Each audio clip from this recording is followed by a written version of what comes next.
Hello, and welcome to today's episode of Pros in Politics Podcast, where we are polished and poised for greatness and impact.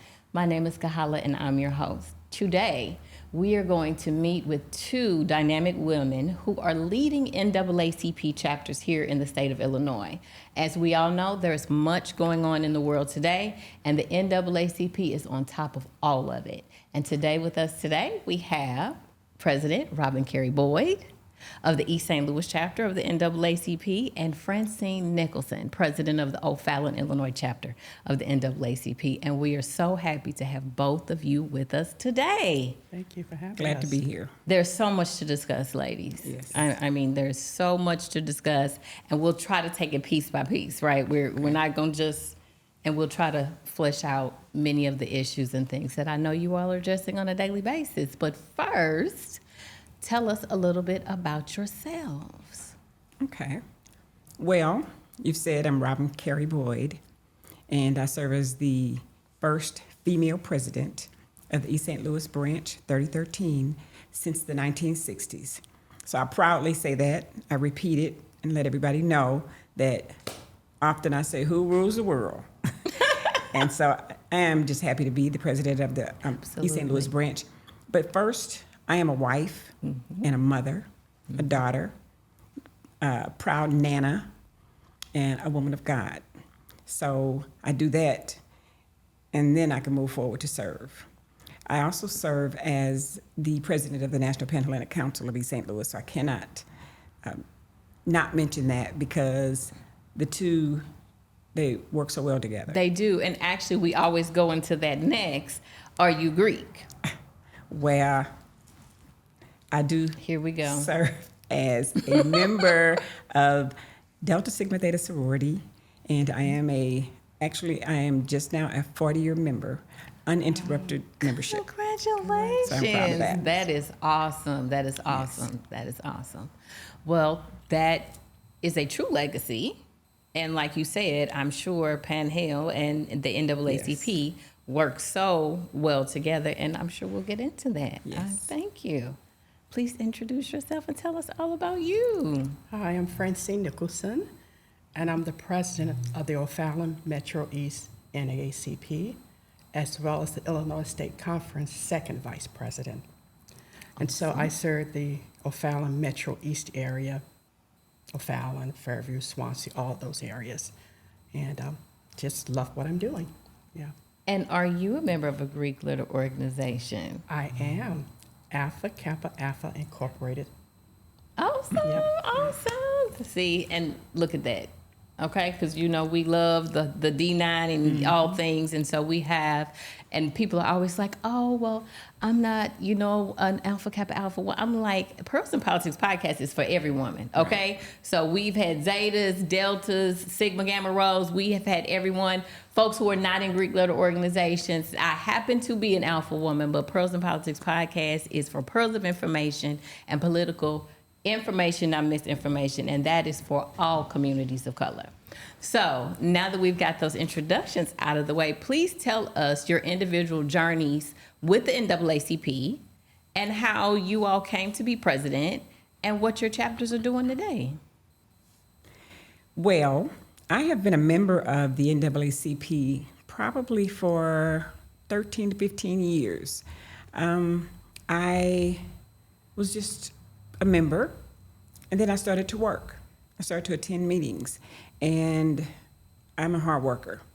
If you know me, you know I'm a hard worker. So the previous administration took me under his wing and allowed me to lead in many aspects, such as we did a walk in Belleville against violence, and we did a series of Facebook sessions on education and politics and different things. Yeah, I think it was 4. So we had like 3 phases of the process. So I didn't know when I started phase 1, I was going to have to do the others, but it just kind of fell into place. And then I became second vice president of the branch, and then I evolved into the first vice president, And before I knew it, I had been elected by the executive committee to become the president, and then reelected by the body. Okay, so you initially became president when? I officially, the first round was March of 21. And then I was elected by the body in November of 22. Okay, well, congratulations. Yes. And congratulations on being the first woman to hold that position. That's always, we love that here, that whole first thing, and first woman and first person of color. And so that is definitely a trailblazing move. And so it is just awesome for you to be in that position. And so, President Nicholson, how long have you been involved, and then how did you transition? I've been involved for 14 years. Our chapter was chartered in 2008. Mm-hmm. And we chartered because in the area that we're in, we needed representation. Absolutely. And we did not have that. We had the East St. Louis chapter, but their needs are different than the O'Fallon Metro East chapter. Mm-hmm. And so my Bishop Dudley, he became the president of the branch.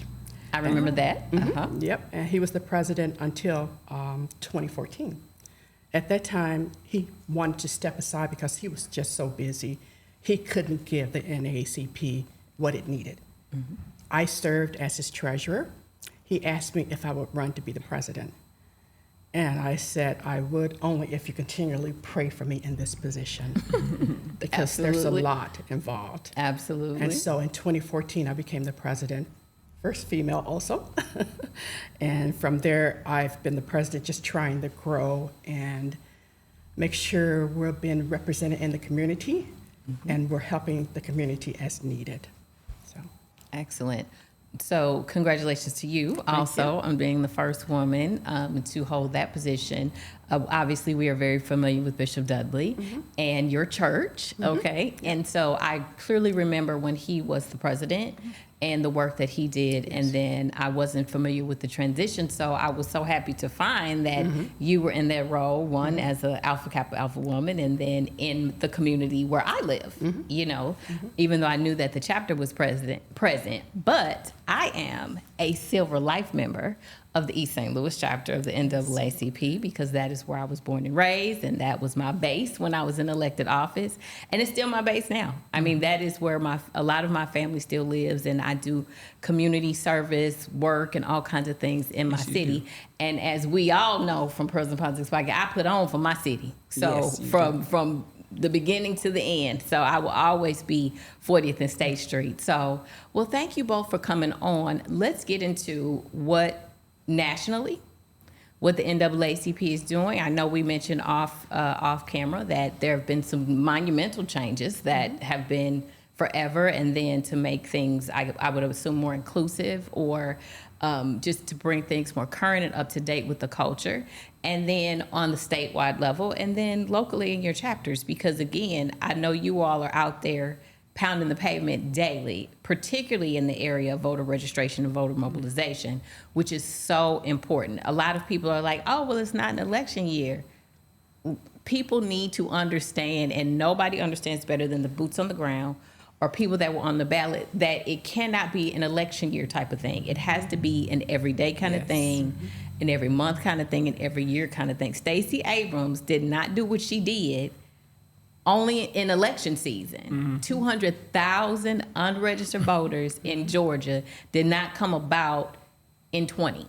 Right. And so these are the types of things that we want to promote and encourage here on the platform, because so many people just kind of, oh, the election is over. Oh, the yard signs went down. Oh, my mailbox is empty. Thank God. No. Keep that same energy. So please let us know what the NAACP is doing. Well, first I want to say to you that you're right. You're a member of the East St. Louis branch, and you are a hard worker, and I've watched you work.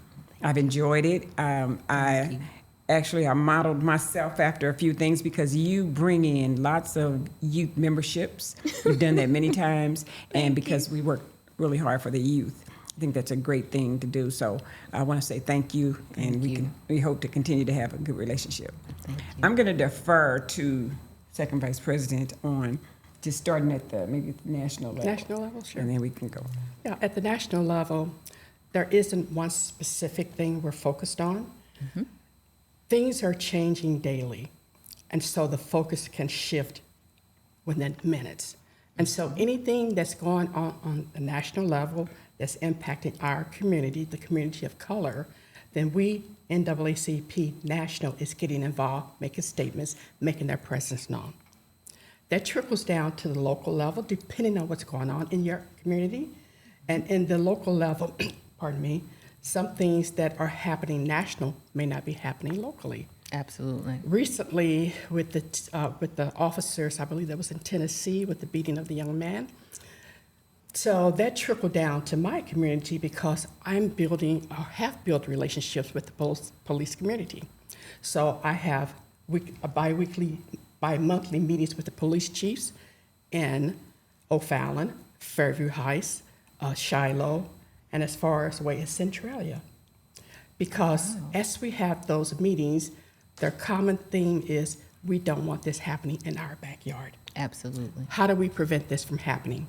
And one of the things that we and they have done, and back in 2014 with Michael Brown, the Illinois State NAACP and the chiefs of police came together and they wrote the 10 shared principles. These are things that police should be policing, that should be going on in their departments. And some of the principles are simple and you would think common sense, and I'll just read one of them if you don't mind. And it says, we value the life of every person and consider life to be the highest value.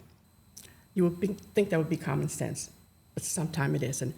And so with these principles, they incorporate this into their policies and procedures.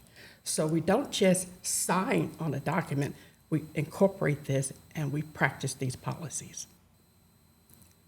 Awesome. And so on the national level, I would love for everyone to know the very important change that you said recently came about, so that way we can know that. Sure. Recently, the NAACP National revised their vision and mission statement. And the mission statement reads, if you don't mind, our mission is to achieve equality, political rights, and social inclusion by advancing policies and practices that expand human and civil rights, eliminate discrimination, and accelerate the well-being, education, and economic security of Black people and all persons of color. And it's important to know Black people. The previous mission statement said colored people. We have evolved where we say Black people now, and I think that's very important. It is very important because for me, and then you all can, of course, elaborate, when I hear colored, it's almost like a trigger. Because I just laid my 95-year-old grandmother to rest, who passed away from Alzheimer's just recently. From certain generations, that might not be a trigger because that's the condition or the conditioning, or that was just kind of how people were raised. We know that sometimes we are raised in things or cultures that may or may not be good, but it's a hard transition away from those things. And so, but for someone who's 45 and under, to hear colored, for me, if someone were to call me colored, that would be an issue for me. And so I think that is very important to transition to better terminology, because it's just time. That's just putting it simply. And so to be able to say Black people or African American people or people of color or communities of color, one, is more inclusive, right? And then at the same time, it takes a lot of the stigma off, because some people took great pride in calling us colored and other things. So what is your take on how important that is? It's really important to me. I like to say Black.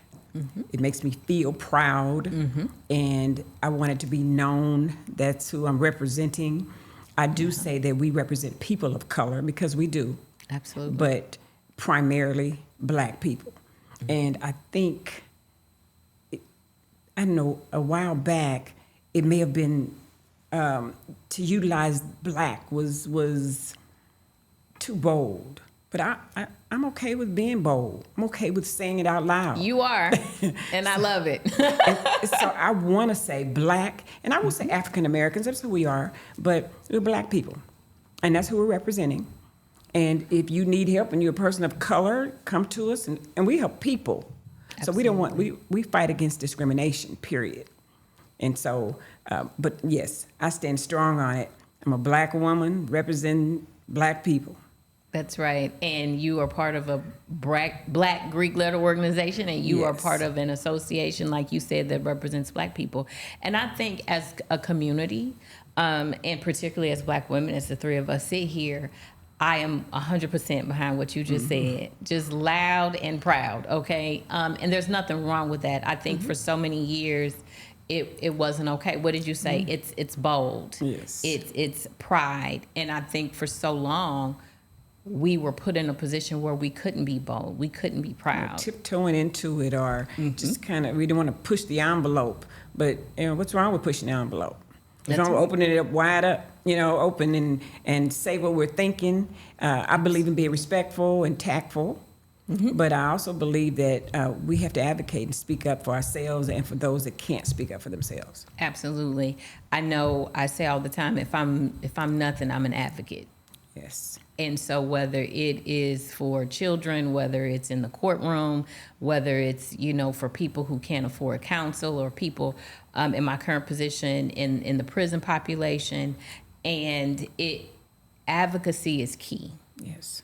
And I believe that is something that the NAACP is. It's an agency, it's an organization for advocacy. So in your particular chapters and in your capacities, what are some of the things that you all are advocating for currently? Well, I will Go ahead. in East St. Louis, and I think I failed to mention that East St. Louis branch encompasses the Colgate Heights area. It encompasses Belleville, which I've had an opportunity to meet with the council. And I was happy to do that, and well received. But what we work to do is try to be proactive and not just reactive. That is one of the ways we are moving forward. We are trying to be more visible in the community and impactful. So we're not just trying to do something, we're trying to make something happen and move the pendulum so that it's positive for our community. So right now, we just finished the election, and we had a couple of forums. One we led as a branch, and the second one we supported as a branch because the youth led it. And it was just a collaboration of youth, and we were happy to support them. And so we had really good forums and good turnouts, and it's been growing. It's been something we've been doing, over the last few years, and it's just been growing and growing, and the community's taking heed to it, and social media is helping.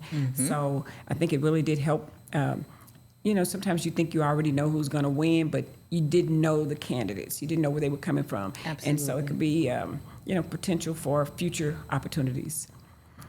But that's our biggest thing that we've done in most recent time. But in the next week, we will be hosting our ACTSO program, and that's where we highlight youth talents. And the talents are a wide range, from sculptures to doing videos to drawing, singing, dancing, oratoricals. It's limitless. And even probably creations of a patent, whatever you could, the youth has a talent for, they bring it forward, and we have been highlighting it. So AXO next week on April 22nd. Okay, so again, my area is different from East St. Louis. The demographics are different. The needs are different. I looked at some numbers. So that I'm an accountant, so I love numbers. So I looked at some numbers regarding the voting, and we have a large percentage of the African American Black individuals registered to vote in the area. That isn't a big priority. We do register people, but that isn't a big push. My priority is to try to get Black people to run for office in the area that we're living in. So most people push back, but that's something that I'm advocating for. That's my personal passion. And another thing that I'm working on is, again, I'm working with local banks. And these banks come to my attention because of something that they're not doing, that they should be doing, such as lending to the Black communities or redlining. And what ends up happening, I end up sitting on these banks' advisory boards. Okay. And so what I'm doing is advise them on how to reach out to the African American community. How to, some training, teaching what you need to do. If you want to go into business, what do you need to do? How do you get a business loan? Those are some of the things that I'm doing. Also, another piece, and I keep shifting back to the police because I think it's very important. And I was speaking to a gentleman recently, he works at Harris Stowe. And when I talk to the police chiefs in the area, their common theme is, how do we get Black men or Black people to apply for the police department? Mm-hmm. And so I spoke with him, and he's going to get me in front of the student body at Harris Stowe, and I'm going to bring a couple of the police chiefs with me, and they can give their, information to them. But with me standing there as a Black woman, that gives them a little bit more credibility about, okay, it's a good thing. Maybe you want to talk to these police chiefs. Maybe it could be an option for you, a career for you. So those are my advocacies. Yeah. And all of those are very important because, as you stated, there is, the voter piece, right? And then, as you stated, there is the police piece, or not necessarily, but criminal justice reform in general. Then, of course, the financial literacy and the things that go on in our communities that we need help with. And I know part of your national vision talks about equity. And I think a lot of times that is lacking greatly in any of the things that you all just stated. And so how can we as a community work on that glass ceiling, work on that corporate ladder, work on getting the finance that we need? What can we do to assist you both in East St. Louis chapter and the O'Fallon chapter, and then statewide, and then across the country? What can we do? Because I think the challenge that so many people face is the equity. Mm-hmm. We don't have it. Like we've said, 1,000 times, 2% of all, lawyers in the country are Black women. Only 3% are Black men. There's so few, Black officers, depending on when you're at, right? If we're not talking Chicago, we're not talking Atlanta, we're talking the O'Fallons and the different other places that we are raising our children, right? And we're going to stores. And we love police officers here at Pros and Politics Podcast. My father-in-law was chief of police for many years. Outstanding man, outstanding department. My cousin, he is, of course, a Black male, and he's about to retire with St. Louis County Police Department. And so that's not the issue. The issue is not the good police officers, and they far exceed in number the ones that are not. But we are not blind to the fact that things go on every single day that should not be going on in many areas: lending, hiring, policing, just 1,000 different things. So how can we support what you all are doing to support the movement? First, education is important. Mm-hmm. But in order to support us, and it's not like I'm asking for members, but membership is important. There are so many Black people out in the world with so many different talents. Mm-hmm. And we need people to bring those talents to us. When you say the name NAACP, that opened doors. A lot of people doesn't realize that, but when I started knocking on doors in O'Fallon and Fairview Heights and Shiloh, doors were open because I said NAACP. And that's how I developed those relationships. But we need people with those talents to come in and help us to work within the communities. We need to start educating our youth at a very early age. As President Boyd says, she has a youth chapter. I just recently was chartered for a youth chapter. And again, finance is one of my passions. So it's important to me that we teach these young people at an early age so they can start breaking that ceiling, that glass ceiling. Mm-hmm. So. And in East St. Louis area, equity and education, all of us, for the most part, are people of color in the East St. Louis, Cahokia Heights areas. Absolutely. And of course, again, we do branch out Fairview Heights and cross over with Belleville and cross over to Fairview Heights. But the main thing that we try to do, and of course we're kind of in a line, is educate and provide opportunities. So when I'm saying I'm trying to advocate, I'm not trying to advocate for people that look like me to do what they need to do so that we can give them an opportunity, to advance themselves. So when it comes to the jobs, that's a big deal. So we push Black business initiatives. And so that's a collaboration between the Pan-Atlantic Council and the NAACP.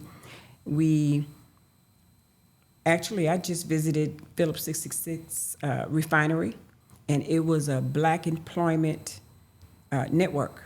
Okay. It was about trying to get people, this is Alton, Wood River, Roxana, Illinois area. And people of color can work there, but they don't know about it. It's like the best kept secret. And it was an awesome presentation. I was there with members from the Urban League, the Alton mayor, first Black mayor, and it was just a great opportunity.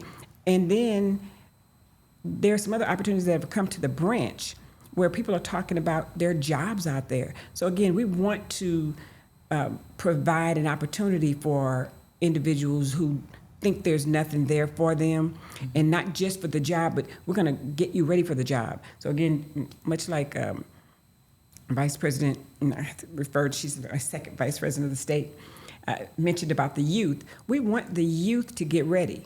So if we're talking about finances, I'm a little bit, I lean towards parliamentary procedures and how to run a meeting and have this children, have themselves in order so they can take care of business and move forward that way.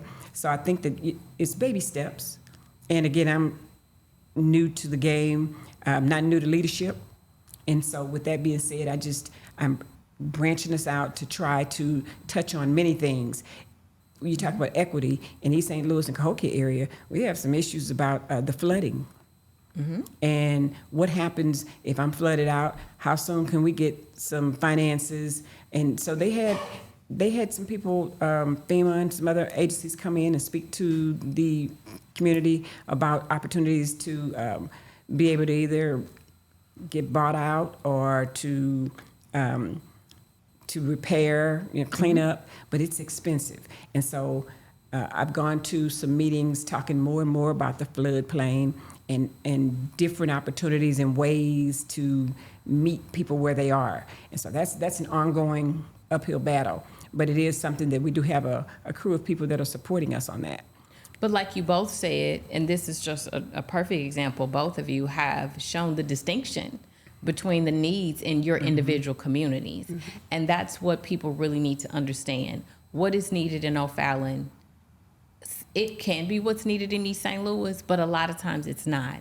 And so to be able to understand that your role as president is very different from your role as president, because a lot of times people get angry or upset, but here we go back to that education piece.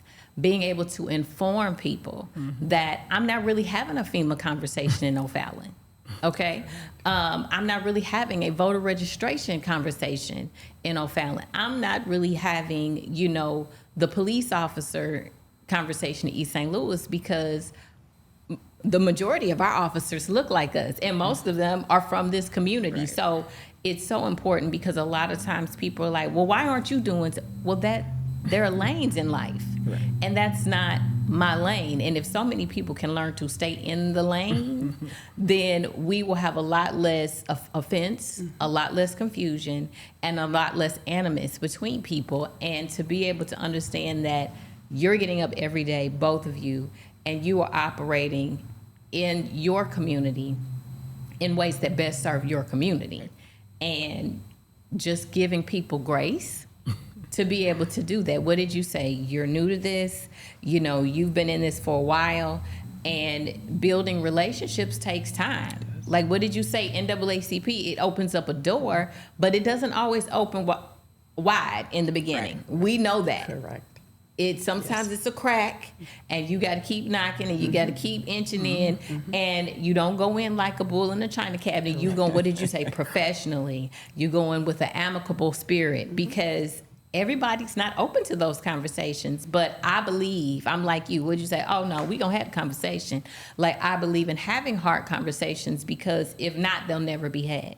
And if you do it from the right space, Right. you can still have a hard conversation with a chief of police. You can still have a hard conversation with the bank president. You can still have a hard conversation with that woman who you know she is not registered to vote, and you're knocking on her door like, hey, can we get you registered? Because it really is important.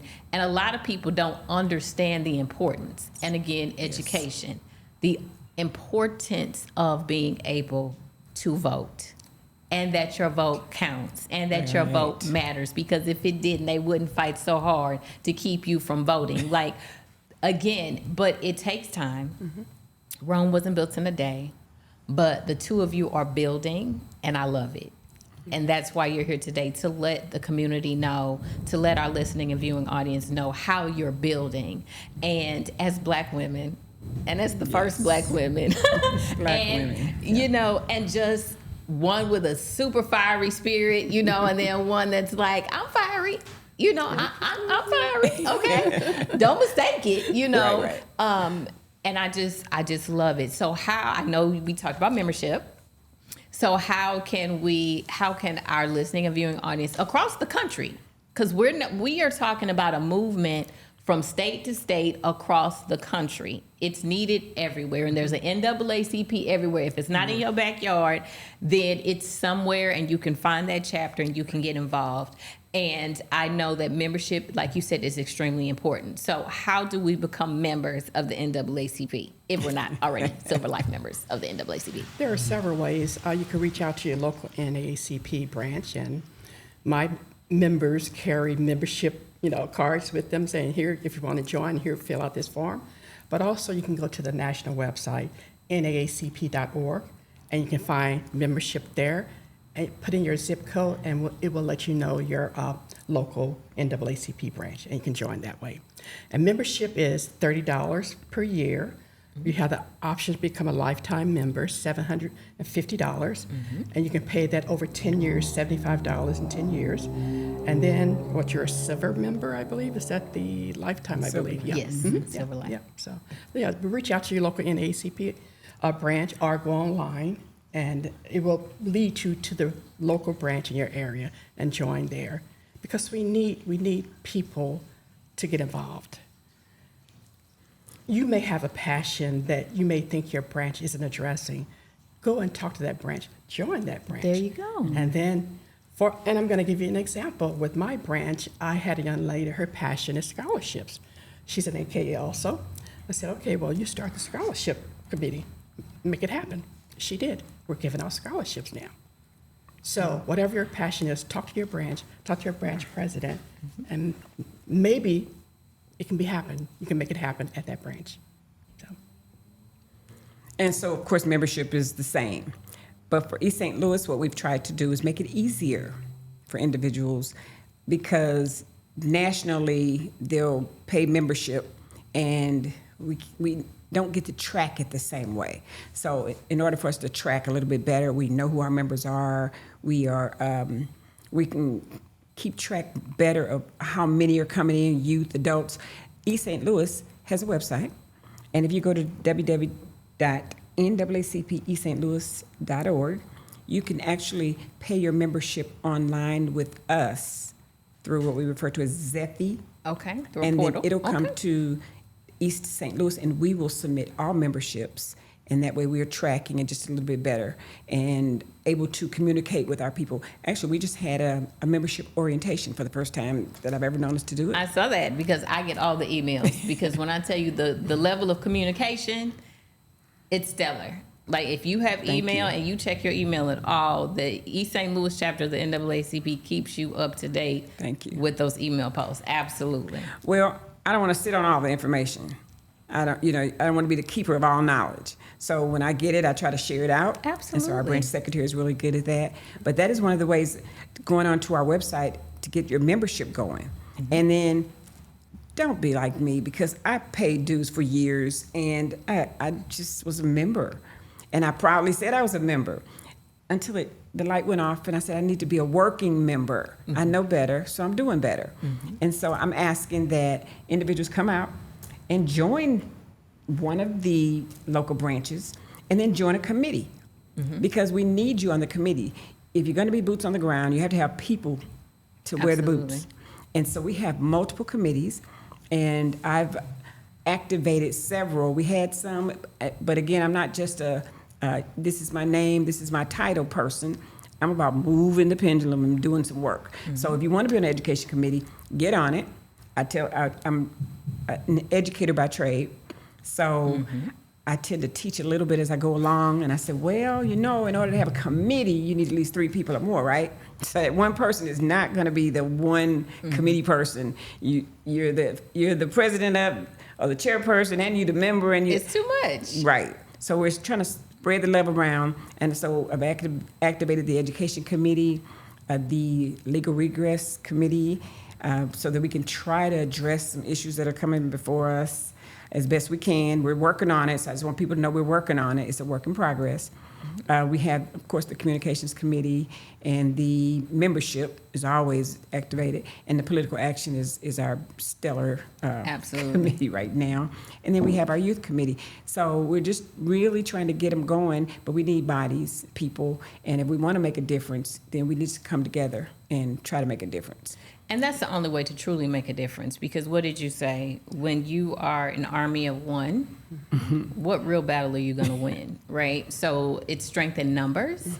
And if, as individuals, as women, as communities of color, as any community, right? Because we all need to be better and do better as humans, right? Because we're all humans, and we all need to be able to work and live together, which is why the NAACP is an organization for change, because what we want as communities of color are what anyone should want.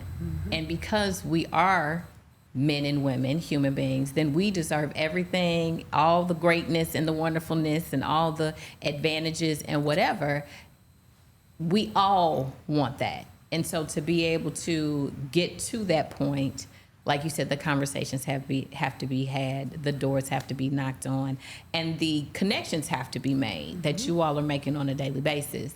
And so we just want everybody to go to the website, to your website. I don't care if you in Atlanta, I don't care if you're in LA, I don't care if you were in Kankakee, wherever you are, then you need to be joining a chapter of the NAACP, and not just joining, because of course the membership is good, and the revenue that it brings obviously goes to amazing opportunities. However, what did you say? You need people. You need the people to be able to do the work. And so I am just so grateful that you all came today. You all gave us a wealth of information. I wanted people to see you. I wanted them to see your faces. I wanted them to hear your voices, because I finally have a face to put with the name, right? Exactly. And again, everyone knows your chapter, right? Everyone doesn't. And so Correct. we are going to work with both of you for even more people to know you, and for even more people to know you. And I look forward to Pros in Politics podcast joining with you in efforts. We love voter registration. It's that former politician in me. And here we go with the first woman to do it, and the first person of color to do it. Even in my current position, serving the people of the state of Illinois and the prison population, the men and women that are incarcerated, the first woman and the first person of color to even do that. And so we want to continue as women and as people of color to crash those ceilings, to climb those ladders, and to be in a position to be able to help people. Correct. And we have to do that. Yes. Will you all come back? Of course, yes. Yes. We would love to come back. That'll be great, because as you all push out initiatives, Yes. we want to support that. Yes. So we'll be so happy for you to come back and tell us all about what you're doing. And again, we'll work together to get Thank that you done. so much. Well, Yeah. Thank you Yeah. for having us, and we Yes. look forward to future opportunities and collaboration with you and other organizations in the community. Thank you. Thank you. And thank you for tuning in today to Pearls and Politics Podcast, where we are polished and poised for greatness and impact. We hope you enjoyed today's episode and you'll join us again next week. But in the meantime, please like, love, share, and subscribe. And we'll see you next week. Thank you.